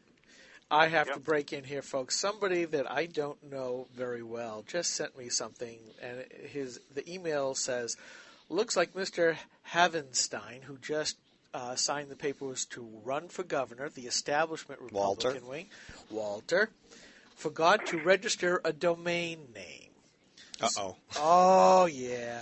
So let's put that up on the live stream here, folks. Right. So that comes to an interesting point. How sure are we of our facts on this man? Because there's a lot of Democrat talking points out there, because like Scott Brown, he's the supposedly best-funded gubernatorial candidate, so he's the one they're going to attack first. And we don't want to, Yeah, well, what I'm looking at on the page is Walt Haverstein for governor. Sure. Hold on, Mike. We got their vice president just coming over. Okay. Well, while you're getting your speakerphone set up, and basically it's showing the property taxes of Maryland for Mr. Havenstein and who he has contributed to. So, this is good. Exactly. This is going to be fun to go. Oh, and there's more FEC information. Somebody's gone to town to start looking at this stuff, and BAE systems, and oh boy. Yeah. Sure. Hi, Lenny. Can I switch to speakerphone, guys? Sure. Yes. So here we have Lenny, who's the vice president of the CCDL. So speak up, guys, because we're out in the open and it's a little noisy now. Well, I hope you can hear me. We can. We are here actually just showing everybody that you might vote our rights away with your legislature here, but we are going to do our best to get them back. Are we going to vote your rights away or your seats away, right? We're going to vote them out of office. We are voting them out of office, and we're also suing the state. So we're taking them on two fronts. Oh, very good. And we applaud you folks from here in the Live Free or Die state for standing up and saying, really, guys, you cannot take our rights away because our rights existed before government was established. And I'm glad to see that you guys are writing about this. And certainly you have started a movement that I have called we here in America have government at the consent of the governed. And it's starting to look like a movement not only in Connecticut, but New York, Colorado, and a few other places where the consent of the governed is now being pulled from those that should be governing but choose to be rulers instead. I agree. We have absolutely got to take our country back, and if it starts with our state of Connecticut, then that's what we've got to do. I would love for the Constitution state to be upholding the Constitution. You got an uphill battle with some of your legislators, but I know you guys are up for the game. Very true, and even our license plates, it says the Constitution state on it, and many people in the state have actually crossed that out and put down the unconstitutional state, driving around on their license plates every day in this state. Oh, we love that. That's awesome. That's fantastic. We should probably change live free or die to live kind of free, and then I don't know, something like that. That's a good idea. Exactly. So you guys are, you've got your lawsuit. You've got your events. You guys are very, very active. What do you? How organized are you, grassroots-wise, as far as dealing with elected officials and challenging them and taking seats back?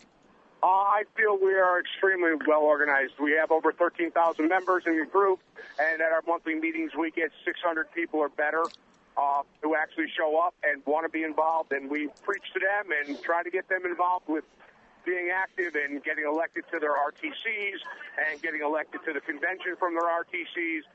We're asking people to step up and run for seats that are going to be open, seats that were gun grabbers at one time, and hopefully there'll be pro-gun people in there. So do you have a good shot at emulating what they did in Colorado, where they took out 2 state senators in recalls? They actually did that by recall, and we do not have that option in the state of Connecticut. It would have been nice if we did, but it's something that we can't get going right now. Well, assuming you have candidates lining up to challenge these people in your regular elections, it's just as good. Oh, yeah, it is. And that's what we're really trying to do, is just change the face of the Connecticut legislature. And hopefully we'll change it once and for all and quickly. Well, this is the right year to do it. They chose the wrong time to spring that on you, because we've had all 2014 here to crank up the effort against them. Yes, and one other thing that we did see, that there's a lot of incumbent seats that have been there 15, 20 years, who after this vote on 1160 and this upcoming election have decided not to run because they feel it is better to go out as somebody who just gave up and didn't want to be involved anymore than being elected out. Wow, good news. It is very good news. Yeah, that's like retirements over Obamacare, only more so. So more power to you guys. Thank you very much. All right. Lenny, thanks for taking some time to talk to us. Thank you very much. Talk to you guys soon. Thank you. So that's cool. We actually have a similar movement here. I haven't really had a chance to hang on, Mike, talk to George Lambert about it, but Start 360, which is an effort to recruit and back and support Senate candidates in the state of New Hampshire to replace the ones we currently have. And to show that we are absolutely nonpartisan, we don't care whether the Democrats get taken out or some of our Republicans as well. We've just about, I think there's 2 or 3 that we might keep, and the rest of them can go. Yeah, and they prove their worth, if I can put scare quotes around that. I was going to say, please do. That's I was telling the people here about that. I mean, what kind of Republicans are they when they propose a bill that is supported by all Democrats and only half the Republicans? Rogue Republicans that think that they can keep their seats by appealing to those that they give stuff to. Those mavericks. Let me tell you, that cat o' nine tails, or as I call it, the 9-line whip, is going to be showing up frequently in my articles. Well, we are still blessed to be in a country that we do get to decide what happens. It's hard when the other side has lots of money, and several of those folks can be self-funding for their races. But, at the very end of it, the voters vote, not money. And we've seen in the case of other races, Carol Shea Porter won her first congressional seat. She was highly outspent, but she had lots of people saying, we will do this. And you have to hand it to her. She marshaled that volunteer force and won with a grassroots campaign. And she does, to her credit. She takes lots of money from unions. She takes lots of money. She does take money from special interests. But she's always been pretty much a grassroots candidate. She really has. If you look at her contributions, she gets a lot of money from individual donors in the state.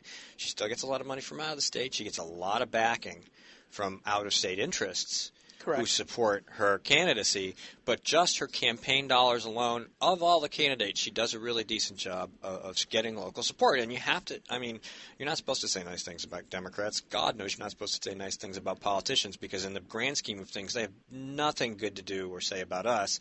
But, when you're talking about raising money and you're talking about campaign funds and you're talking about campaign finance, and the recent events at the Supreme Court, which really kind of create more transparency than remove it, you have to give credit where credit is due. The people, the Democrats in New Hampshire, got behind her. It's not like Jeanne Shaheen gets some money from inside the state, but 75% of her money comes from outside the state, and it comes from special interests, and it comes from green energy, and it comes from a petroleum lobbyist, and it comes from people in Congress who get money from the Kochs, and it comes from leadership campaign type organizations that are nowhere near New Hampshire. And if you're going to make an argument about outside money, well, let's talk about all the outside money. Oh, absolutely. But in this event, in this issue, I think you're seeing a vast grassroots effort starting to come up. And, there is that phrase, there's no fury like a woman scorned. Well, I think gun owners kind of go that one more notch, because I'm not sure I want to use President Obama's word of clinging, but they do understand our rights are being taken away, that we seem to be drifting towards the Hobbesian view of government, where your rights are dependent on what government gives you.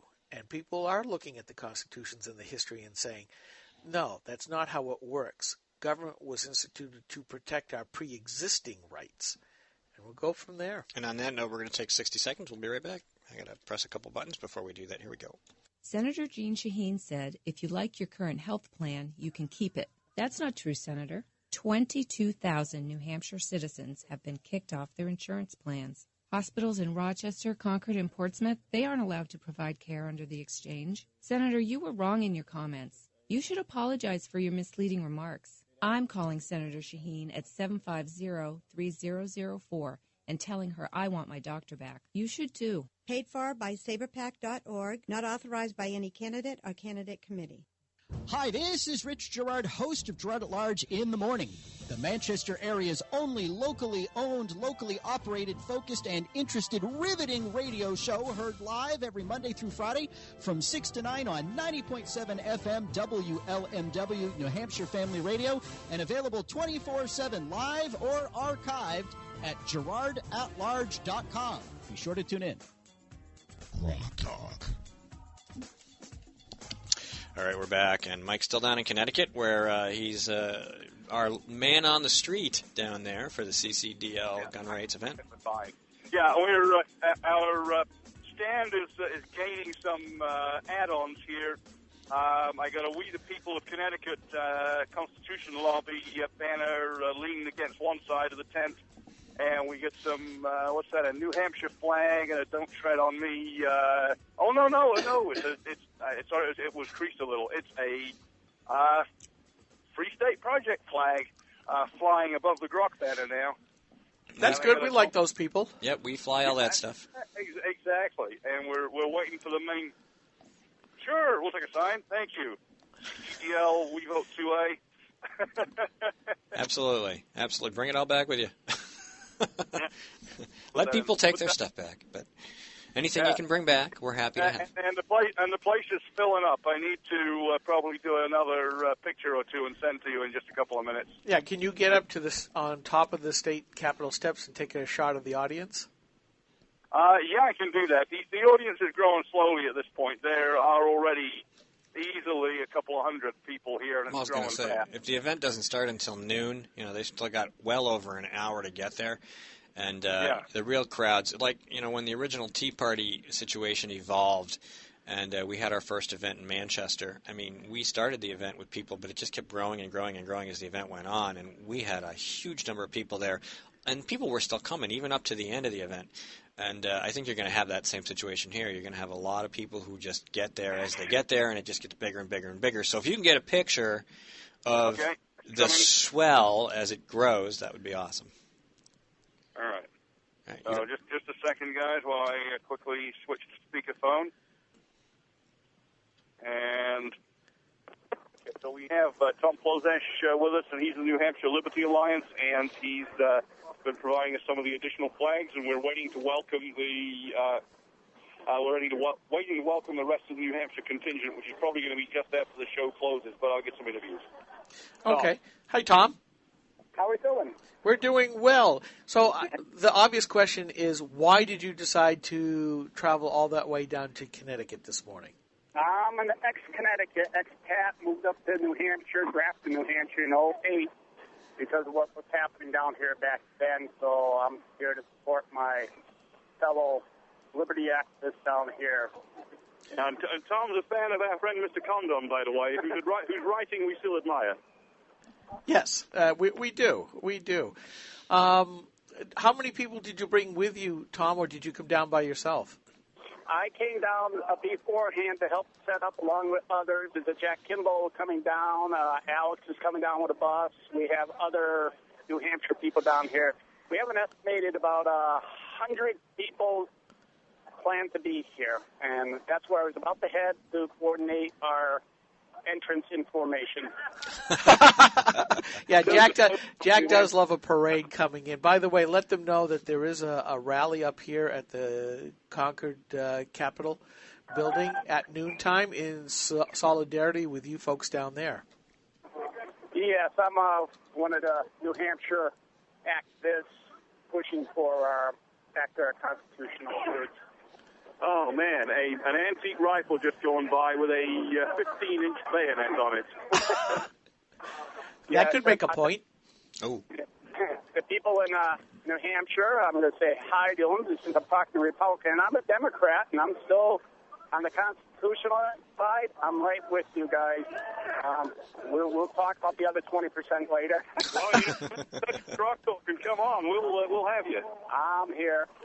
Oh, absolutely, absolutely. So it's great to have you guys down there, and it's good to have Mike down there so that we can share this little event.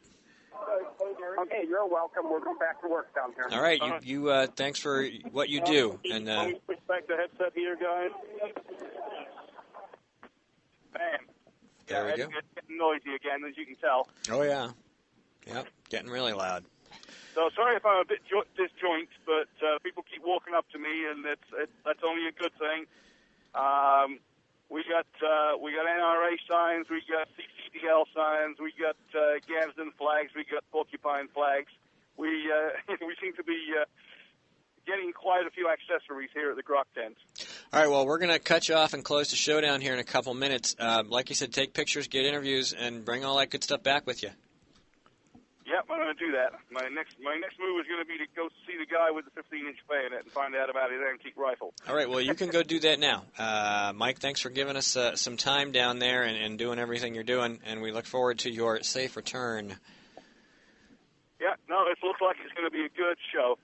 All right. We're just hoping for the rain to hold off, for the sun to come out, and then it'll be a nice day. All right, Mike, we'll talk to you soon. Thanks for chiming in. Thanks for dialing me in, guys. All right, Bye. We'll talk to you later. Bye-bye. Okay, so Mike in Connecticut, one of our first live reports here on Grok Talk. Hopefully one of many. Yes, and if you're at an event that we can't get to for whatever reason, we will certainly be willing to have you as our official reporter on the street in the news at the event. Absolutely. All you have to do is have a phone, and chances are you do. Yeah. Just let us know in advance so we can plan to have you in because, like I said, we're booking up, and we need to have space for you at the event time, assuming it's, while we're on the air. As he's having a hard time breathing at this point. But I was having the hiccups and something else going on there all at once. Yeah, but it's sometimes hard to get everywhere. It's hard to be everywhere. We get a lot of requests. And a lot of times, at least for me, Steve, it's a case of can I get there from here before the event starts and have time to do all of our setup, and it's hard to do. It is, and so any time that you can help us out, if you record an event that you're at and you want to share that video with us, or you do an interview and you'd like to share it with us, we have email addresses. They're real easy: steve@graniterock.com or skip@graniterock.com. We'll be happy to take a look at what you have, and it's not a guarantee we're going to post it, but by all means, you have probably, if you're sharing video, you have a YouTube channel. Put it up, and we'll take a look. Yeah, absolutely. So let's. In the few minutes that we have left, which is very few, anything of the news of the day, the news of the week that caught your fancy? Oh, lots of things, but this one I didn't talk about earlier. We had Joe DeLeo on the show a few months back, founder of the Weather Channel, and he was talking about temperatures and the major factors. And there's three major things that affect the weather: solar cycles, ocean temperatures, and the particulates in the air, particularly if we have a large volcano erupting. We have a volcano very active right now somewhere in the Pacific. I forget where. I think maybe the Philippines. It's already starting to rumble and spit a little ash. We've had talk about the volcano that is underneath Yellowstone starting to make some noise. If either one of those, not even Yellowstone, if any major volcano starts spewing a lot of ash in the atmosphere, that's the third trigger. We already know that the solar cycles are winding down into what could be an extensive period of low activity. Like the Maunder minimum. Right, just like that. All of the signals are there, the years, the times, everything is lining up for that to happen. The ocean temperatures, if you go to weatherbell.com and you listen to Joe Bastardi talk about climate and the way they project things based on past events and past maps and temperatures and all that other stuff, you can see that the way the weather and the water temperatures have been moving around, things are kind of lining up so that we could have situations where you're going to have blocking and you're going to have cold air coming in the northeast and all the way down into the south, and weather will be colder in the winter. It doesn't mean we will always have winter. It just means that we will have some shorter summers and some longer winters, and they'll be colder. And if this volcano erupts, any major volcanic eruption will put enough material into the atmosphere to reflect enough sunlight away that it will just make things worse. And I think people need to pay attention to that. Not because I want you to disagree with global warming, and not because I don't think that green energy is the answer, and not because I think that cheap, affordable carbon energy makes my life easier, because it does, because it matters. This is science. The science is real. And if these things happen, it's going to be cold for a long time, and people need to heat their homes. They need to stay warm, and this matters. It's important. And I was thinking as you were saying that, it's like, gosh, does that mean we're going to get the large block muscle cars back to spew all that CO2 out in the air and, kind of counteract the particulate in the atmosphere? You need a lot of particulates. CO2? The CO2 itself doesn't make any difference, but all that other garbage that used to come out of a tailpipe did, because the fact of the matter is that we wrote an article about it. The EPA did a good job of getting the extra pollutants out of the exhaust. So good, in fact, that the air got cleaner, which it has. Yes. Over the last 30 years. Well, lots of stuff has gotten far, far cleaner, and I would hold that we're starting to get into that 80-20 rule area where all the easy stuff has been done, and at a fairly reasonable cost. We have cleaned up so much, but yet you hear the doom and gloomers saying, "Oh, we're dying because of pollution." Well, maybe over in China, where they haven't become rich enough to shut down the air pollution, but here in this country, I was around when Earth Day first started back in the early 70s when the Cuyahoga River lit on fire and a couple others. You cannot the Erie River did, yeah. You can't even begin to compare Love Canal days back then to what's going on now. But now they're saying we want to take almost everything out of the air, and this is where it gets extremely difficult and extremely expensive. The only Indians crying by the side of the road are the ones that spent all their casino revenues, wasted them, and now they don't have any money. Yeah, because now everybody else has got casinos. Yeah, well, no, it's just, we wrote a story about that too, how they got this dividend. Everybody in the tribe got a dividend from the casino when it first went in or whatever, and they've all wasted it all. It's just like you just hand money out to people, and they don't have any responsibility attached to it. They just spend it, and you hear about people who win the lottery and it ruins their life, stuff like that. So yeah, right now you're getting to the point where it's gonna get really expensive to make any changes, and the progressives don't care. No, you need the free market to work that out, because they'll find the best, cheapest way to do it that creates jobs and provides us with a service or some product that we actually need. You can't make it happen. People who are interested in becoming successful or just want a challenge will solve the problem if you give them the freedom to do it. This is Grok Talk. We're at the end? We're at the end. Wow. Yeah. Went quick. Okay. Real quick. It did. Well, it always does. Thanks for listening. We will be back next week with more guests, more opinion, and more Grok Talk. I'm Steve McDonald here with Skip Murphy. Thanks for listening. We'll see you soon.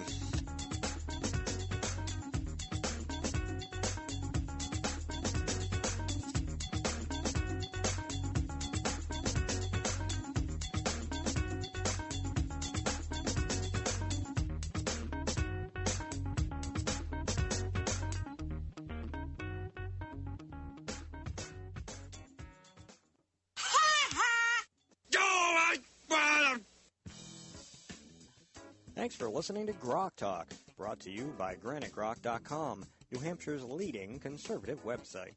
we'd like to make you an offer we hope you can't refuse. Do you have a local group or nonprofit? Do you have your own cable access show or podcast? We'd like to promote you right here on Grok Talk for free. You can send us your own 30-second audio promo, and then we'll play it during our podcast. If you'd like to take advantage of this opportunity, please email Steve at granicrock.com.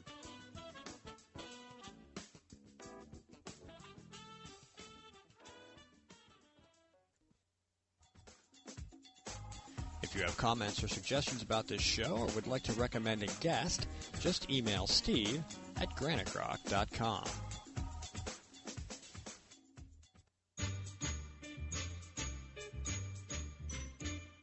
Since Jeanne Shaheen took office, the federal government has added $7 trillion to the national debt. There are more people still unemployed than when she took office, and 2.4 million Americans still can't find work. Most of the jobs that are actually created are only part-time. For the small price of $7 trillion, Jeanne Shaheen made millions of jobs disappear like magic.